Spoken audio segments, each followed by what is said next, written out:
نحمدہ و نصلی علی رسول کریم اما بعد۔ ہمارا قدیم معمول ہے کہ رمضان المبارک کی آمد سے پہلے تمام کام کرنے والوں کو خصوصاً اور تمام عالم بسنے والے مسلمانوں کو عمومی طور پر رمضان المبارک کے اندر عبادت اور دعوت کے اہتمام کی طرف متوجہ کرنا ہوتا ہے۔ اس وقت کیونکہ پورے عالم میں ایک وبا پھیلی ہوئی ہے، اس لیے تقاضا طبیعت پر اس کا تھا کہ تمام کام کرنے والے ساتھیوں کو ان حالات میں کس طرح دعوت اور عبادت کو جمع کرنا ہے اور کس طرح ہمیں ان اعمال پر قائم رہنا ہے، اس سے متعلق ایک اہم خط تمام عالم کے کام کرنے والوں کو بھی اور تمام اپنے ملک میں رہنے والے کام کرنے والے اور عام مسلمانوں کے لیے یہ ہماری طرف سے یہ اہم خط ارسال ہے۔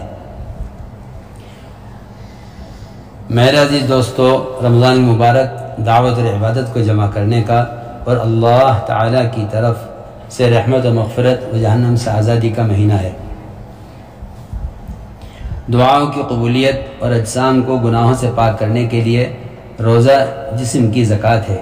اس لیے تمام عالم میں دعوت کا مبارک کام کرنے والے اور تمام عالم میں بسنے والے عام مسلمانوں سے درخواست ہے کہ اس ماہ مبارک میں اپنے لیے اور سارے عالم میں بسنے والے انسانوں کے لیے اس وبا کو ختم کرانے کا اللہ تعالیٰ سے دعاؤں اور استغفار اور صدقات کے ذریعے فیصلہ کرائیں۔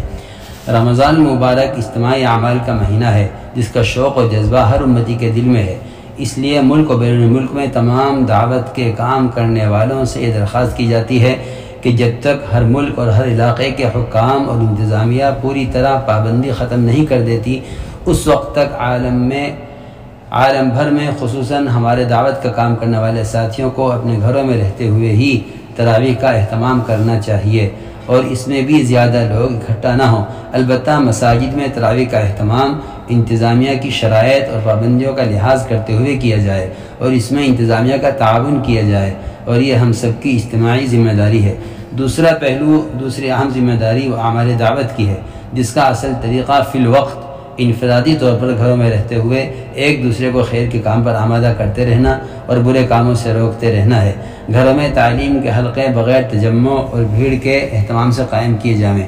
یہ وبا بے شک عذاب الہی ہے، اس سے نمٹنے کے لیے توبہ اور استغفار، صدقات اور سعد الحاجہ کا اہتمام یقین کے ساتھ کیا جائے۔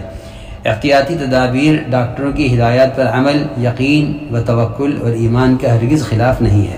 ہمارا گھروں میں رہ کر دعوت عبادت پر قائم رہنا اور فی الوقت اپنے جذبے کو قربان کرنا دگنے اجر کا باعث ہے۔ اس لیے اللہ رب العزت معذور کے عمل کو کامل بنا کر قبول فرماتے ہیں۔ فقط والسلام، بندہ محمد سعد غفر اللہ، از بنگلے والی مسجد، بستی نظام الدین، نئی دہلی، انڈیا۔ ایسے ہی ویڈیوز کے لیے ہمارے چینل اشاعت الاسلام کیرانہ کو سبسکرائب